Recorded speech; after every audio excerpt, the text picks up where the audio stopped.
Bom dia a todos. Eu hoje venho fazer uma apresentação sobre a ética utilitarista de Stuart Mill, numa forma de consolidação dos conteúdos. Esta apresentação irá ter 3 momentos diferentes. No primeiro momento irei fazer a introdução, em que irei dizer-vos de uma forma muito sintetizada em que é que consiste o utilitarismo e quais os seus pressupostos.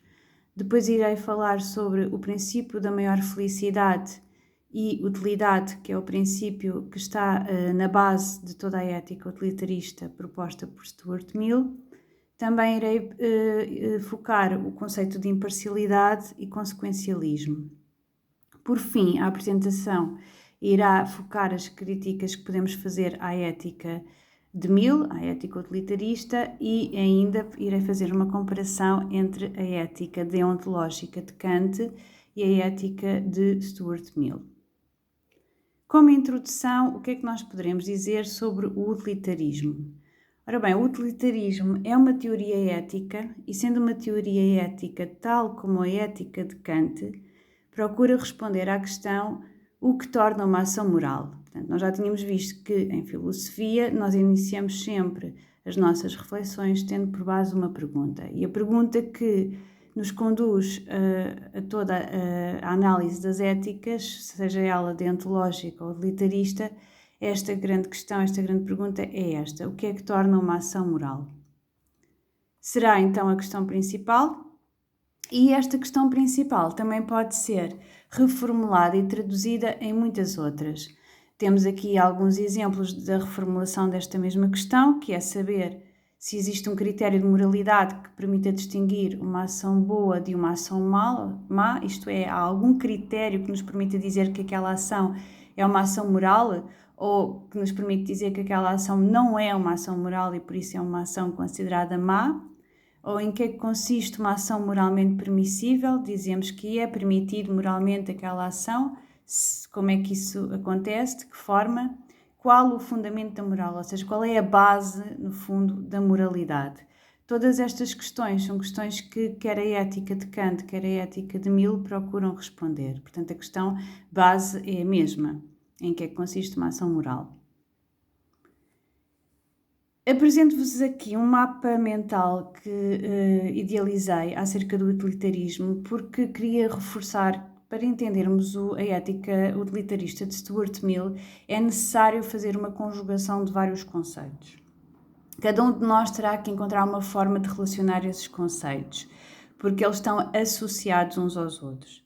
Mas, ainda aqui há a grande questão que é em que é que consiste uma ação moral. Nós poderíamos dizer que, para Mill, uma ação moral é aquela que vai proporcionar o bem-estar ou felicidade, porque Stuart Mill associa e identifica a felicidade como bem-estar.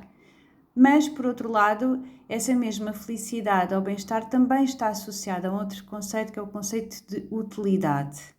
Isto é, uma ação é moral se for útil. E para ser útil, ela tem que proporcionar bem-estar ou felicidade. Por outro lado, uma ação também é útil e proporcionar felicidade ou bem-estar equivale a desencadear boas consequências, ou seja, uma ação útil é também aquela que permite bons resultados, boas consequências. Sendo uma ação que resulta em boas consequências, que é útil e que proporciona bem-estar, é uma ação que conduz à justiça e à imparcialidade, isto é, tem em consideração todas as pessoas envolvidas na ação, quer seja o agente, quer sejam as pessoas que vão, no fundo, obter benefícios com essa mesma ação. Quais são, então, assim, os princípios do utilitarismo? Quais as bases do utilitarismo? Como já tinha dito, uma ação é moral se for útil, portanto, a utilidade está associada à moralidade. E o que é isto de ser útil? Significa que a ação, de certa forma, é um instrumento que nós usamos para obter algo. Ela torna-se um meio para proporcionar algo. E o que é esse algo, ou o que é realmente importante relativamente ao utilitarismo? Aquilo que se pretende obter com a ação é a felicidade. Essa felicidade que corresponde e que é equivalente a bem-estar ou prazer. Portanto, a utilidade da ação significa que ela vai proporcionar felicidade ou um estado de bem-estar. Então, o que é isto da felicidade? Como já tinha dito, a felicidade é o bem-estar, portanto, entende-se como estado de bem-estar e, simultaneamente, a ausência de sofrimento. De acordo com o utilitarismo, há uma perspectiva hedonista da felicidade. Hedonista porque nós podemos observar aqui a origem da palavra hedonismo, sendo que hedonismo tem sua origem grega da palavra hedone, que significa prazer. Portanto, para o utilitarismo, felicidade equivale a prazer e, consequentemente, ausência de sofrimento. Então, tendo por base esta ideia de felicidade, nós podemos dizer que a ética utilitarista inclui uma perspectiva acerca do valor de ação que explica o que faz as consequências dos nossos atos serem boas ou más. Isto é, o valor da ação está dependente da consequência da própria ação. Isto é, o valor vai ser encontrado pós a ação. E de acordo com esta perspectiva, a felicidade ou o bem-estar é o critério intrinsecamente valioso. Portanto, o valor da ação, ele só é encontrado na consequência da ação, no resultado da ação, e esse valor ou aquilo que é realmente importante na ação é a felicidade que irá ser gerada. No entanto, se vocês repararem, o princípio não se chama apenas princípio da felicidade, mas chama-se princípio da maior felicidade. Isto porquê? Porque aquilo que se pretende é gerar felicidade, mas uma felicidade que não seja única e exclusivamente ligada ao agente, mas que seja alargada e estendida a outras pessoas. Por isso trata-se de uma felicidade entendida no conceito de global ou de geral. Portanto, a felicidade é importante, é aquilo que valoriza a ação, mas trata-se de uma felicidade global e não de uma felicidade individual. Desta forma, o princípio da maior felicidade está ligado a uma maximização e a uma otimização da felicidade. Isto é, o utilitarismo exige a maximização do bem-estar geral e alcançar esse bem-estar geral não é algo facultativo, trata-se de um dever moral. Portanto, todas as pessoas, de acordo com o utilitarismo, devem ter como dever, desculpem a redundância, mas devem querer obter o máximo de felicidade, mas o máximo de felicidade não para si, mas para o maior número de pessoas, que possa ser abrangido para um grupo elevado de pessoas. Por isso, se nós tivéssemos que encontrar uma máxima de ação, digamos assim, tal como tínhamos encontrado na ética deontológica o imperativo categórico, que nos dizia, Kant dizia-nos que devíamos agir de forma a que pudéssemos encontrar uma lei universal, para o utilitarismo também existe uma máxima de ação, mas esta máxima de ação podia ser apresentada desta forma: age de modo a produzir a maior quantidade de bem-estar ou felicidade para o maior número de pessoas. Portanto, alargar ao máximo pessoas possível. O que é que isto implica? Que consequências é que estão relacionadas com esta ideia? Temos a ideia de compensação. Portanto, se o que tem em conta é o maior bem-estar para o maior número de pessoas, isso significa que de alguma forma irá ser válido sacrificar uma minoria cujo bem-estar será diminuído a fim de aumentar o bem-estar geral. Ou seja, para o utilitarismo é permitido que algumas pessoas possam sacrificar o seu bem-estar e a sua felicidade em nome de uma felicidade geral. Portanto, esta ideia de sacrifício baseia-se na compensação, em que a infelicidade de uns é compensada pelo bem-estar de outros. Porque o que importa, no fundo, é o saldo positivo, o saldo final, e é visto em termos quantitativos. Quanto mais pessoas forem abrangidas pelos benefícios de uma ação, melhor.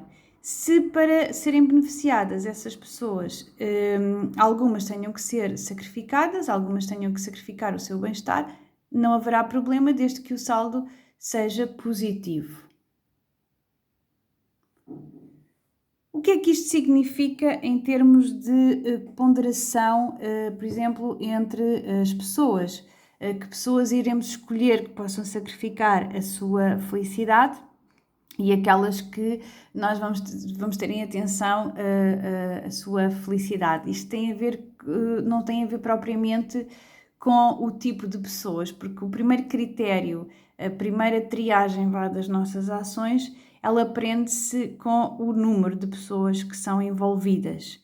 E então aí acaba por ser um princípio de imparcialidade, porque não importa que tipo de indivíduos sejam, importa o número de indivíduos que vão ser beneficiados. Assim não há pessoas mais importantes que outras, isto é, os prazeres e os sofrimentos são considerados da mesma importância, quaisquer que sejam os indivíduos afetados. E o bem-estar de cada um tem o mesmo peso dentro do cálculo do bem-estar geral. E relativamente a isto, posso falar no exemplo que estaria no outro vídeo dos 6 doentes, não é? Em que haviam 6 doentes e o médico tinha apenas 5 doses e uma dessas pessoas, dentro dos 6 doentes, ela poderia ser curada se ela tomasse as doses todas, enquanto que os outros 5 poderiam ser curados apenas com uma dose cada. Então, o que é que deveria fazer o médico nesta situação? O médico, nesta situação, deveria considerar o seguinte, que se salvar apenas aquela pessoa, vai sacrificar a vida de outras 5. Se salvar 5, vai sacrificar a vida de apenas uma. Ora, portanto, de acordo com o princípio do utilitarismo, ele deveria dar então aos 5 doentes a dose individual e a 6ª doente seria assim sacrificada. Porque aqui o que importa é exatamente a quantidade de pessoas que poderia ser beneficiada com aquela ação. Portanto, e no fundo, todas as pessoas são iguais, ou seja, não há uma análise da vida pessoal de cada um para perceber se uma pessoa tem mais importância que outra, mas são avaliadas todas da mesma forma. E aqui trata-se de escolher entre 2 opções. Ou escolho a vida de uma pessoa e sacrifico 5, ou escolho a vida de 5 e sacrifico uma. E, portanto, e de acordo com o utilitarismo, seria então possibilitar a vida, a saúde a 5 pessoas e sacrificar a de uma. O que é que isto implica em termos de consequências da ação? Porque, como já tinha dito, para o utilitarismo o que importa são as consequências da ação, ou seja, são os resultados finais, desde que esses resultados possam proporcionar o máximo de felicidade para o maior número de pessoas. Então, que outros aspectos podemos ver aqui? Que apenas podemos avaliar a moralidade de uma ação pelas suas consequências, única e exclusivamente pelas consequências da ação, e quando se avalia as consequências, o que nós realmente estamos a questionar é a felicidade ou infelicidade, ou prazer ou sofrimento que ela poderá provocar, porque estamos apenas concentrados nas consequências. Por outro lado, o utilitarismo, porque se foca exatamente nas consequências, não é? Não vai avaliar os agentes morais ou as qualidades morais de cada pessoa. Porque, e aqui vai um pouco contra aquilo que Kant defende, porque Kant propõe uma análise de uma ética centrada na intenção, no agente, portanto, pela intenção nós poderemos avaliar a moralidade das pessoas que estão a realizar as ações. O utilitarismo, como não se foca nos agentes morais, mas apenas nas consequências, então não há como avaliar se aquela pessoa é ou não moral, porque o que é moral ou não é apenas o resultado da ação. Assim, a ação é moral ou não, dependendo também, lá está, das suas consequências e das suas circunstâncias, porque nós só podemos avaliar a moralidade de uma ação pelas circunstâncias em que ela é realizada e pelas consequências que daí resultam. Porque se nós avaliarmos um determinado ato ou uma determinada ação, nós poderemos ver que essa mesma ação pode ser moral ou não, conforme as circunstâncias em que está a ser analisada e as consequências que daí resultarão.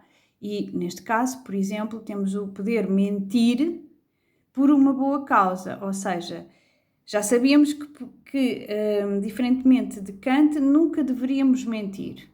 Porque Kant diz-nos que temos que respeitar o dever. E o dever, para ser universal, tem que ser válido para todas as pessoas. E neste caso, por exemplo, para Kant, nunca deveríamos mentir.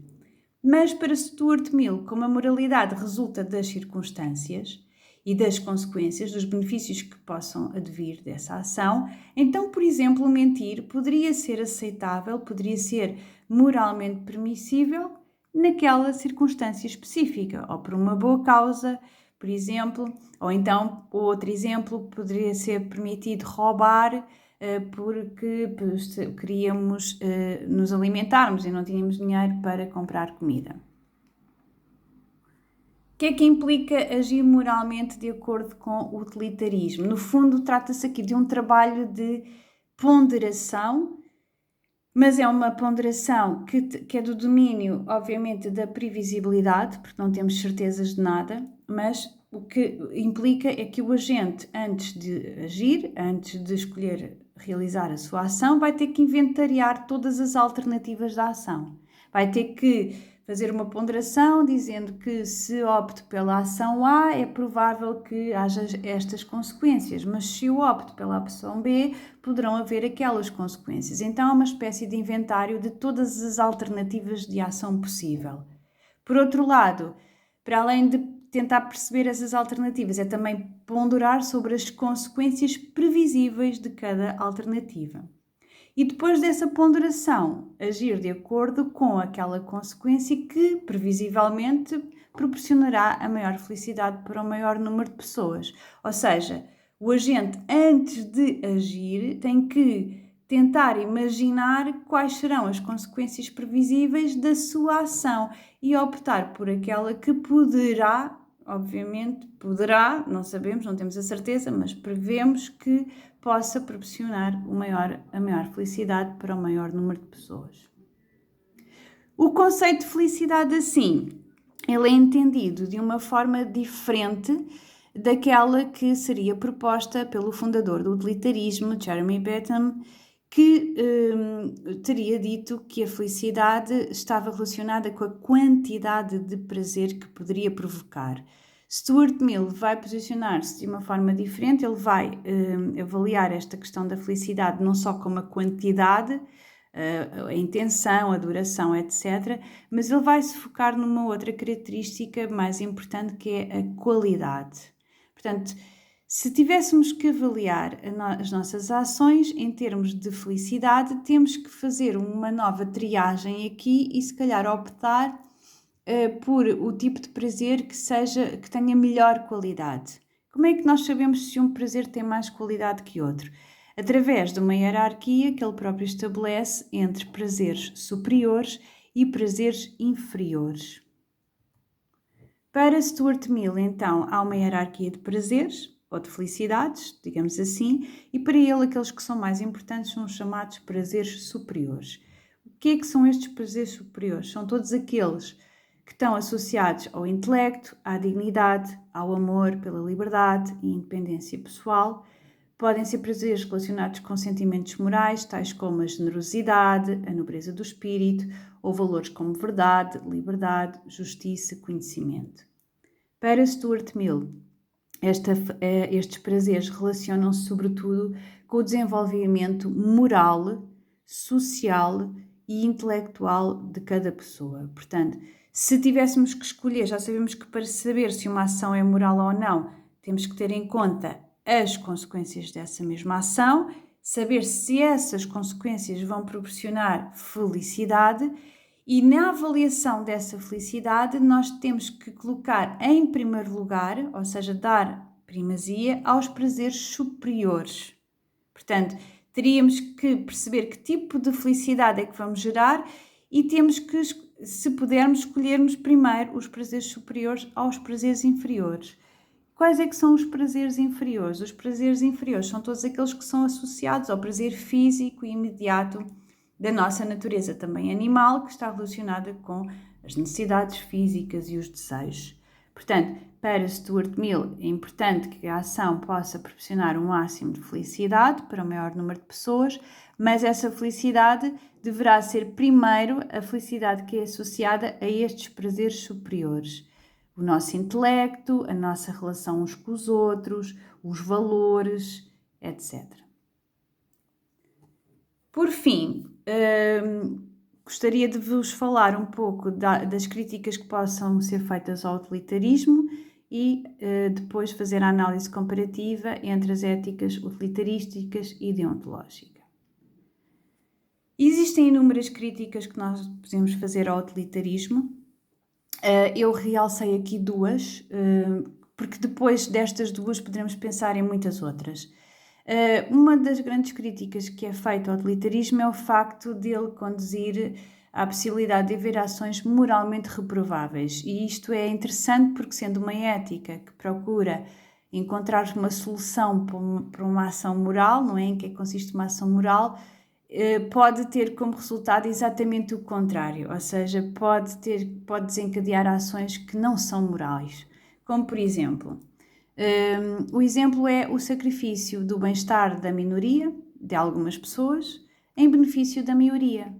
Portanto, é um pouco estranho pensarmos que o utilitarismo se foca na felicidade, numa felicidade geral. Atenção, não é uma felicidade de todas as pessoas, porque felicidade geral não é igual à soma da felicidade de todas as pessoas, mas se diz que a felicidade é aquilo que é mais importante para o ser humano, que é o propósito da vida, etc., depois permitir o sacrifício e o bem-estar de algumas pessoas parece-nos um pouco contraditório a esse propósito de cada um de nós para ser feliz. Portanto, e quando, por exemplo, pode acontecer um ditador poder legitimar o extermínio de uma minoria argumentando que está a contribuir para um bem maior. Então, parece-nos um pouco reprovável, bastante reprovável, nós dizermos que uma ética aceita o sacrifício e o bem-estar do ser humano, ou seja, por exemplo, a violação de direitos humanos, etc. Portanto, isto vai completamente contra a própria ideia de ética. Outra crítica que podemos fazer ao utilitarismo é o facto de não avaliar as intenções das ações. Se a intenção não é avaliada, mas apenas as consequências, uma ação pode ser boa apenas por um acaso feliz que em nada dependeu do sujeito que a praticou.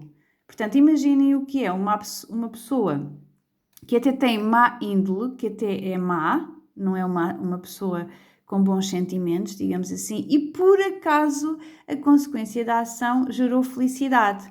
Poderíamos dizer que essa ação é intrinsecamente boa?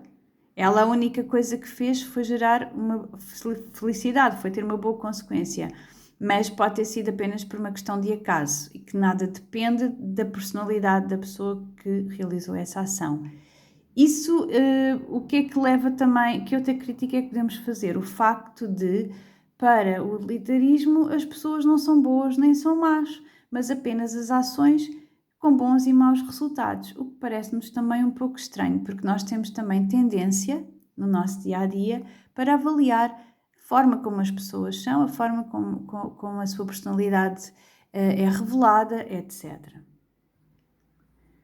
Por fim, queria então, de uma forma muito sintetizada, fazer uma análise comparativa entre Kant e Mill e gostaria de começar por fazer aqui a comparação entre a máxima moral. Para a deontologia de Kant, a máxima moral ela é expressa no imperativo categórico, que é uma ordem absoluta da razão, e esta lei moral é estabelecida a priori, ou seja, antes da ação propriamente dita, antes da experiência da ação, e é uma lei que advém da nossa razão, da nossa consciência moral, que confere obviamente a objetividade e universalidade às nossas ações, mas é algo então que é prévio à ação e que já faz parte da nossa racionalidade. Para o utilitarismo de Stuart Mill, a máxima moral ela está representada num princípio que se chama o princípio da maior felicidade ou utilidade, e esta máxima moral nunca poderá ser encontrada antes da ação, propriamente dita, mas vai depender de quem age e das circunstâncias porque a máxima encontra-se na própria experiência e nas consequências da ação, e nunca antes da ação. Em relação aos aspectos positivos de Kant e de Stuart Mill, quanto à deontologia, como aspecto positivo realçamos a racionalidade, porque é uma ética que valoriza a lei que provém da razão, portanto a razão é o único juiz moral para Kant, e esta razão dá-nos uma ordem, um imperativo de moralidade. E esta racionalidade também está relacionada com a questão do dever, é uma ética do dever sem qualquer interesse exterior, completamente incondicionada.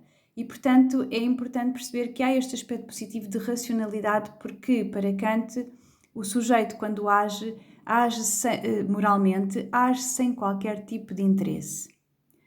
Por outro lado, e muito importante, é também a humanidade, este conceito de humanidade, porque para Kant, o ser humano deve ser entendido como pessoa. E o que é isto de ser pessoa? É ter valor próprio, é ter valor intrínseco e de que nunca devemos ser meios para obter determinados fins, isto é, nunca devemos ser usados como meios para que outros possam obter um fim exterior e também nunca devemos usar os outros como meios para obter um fim, porque todo o ser humano deve ser entendido como pessoa, como um valor em si mesmo.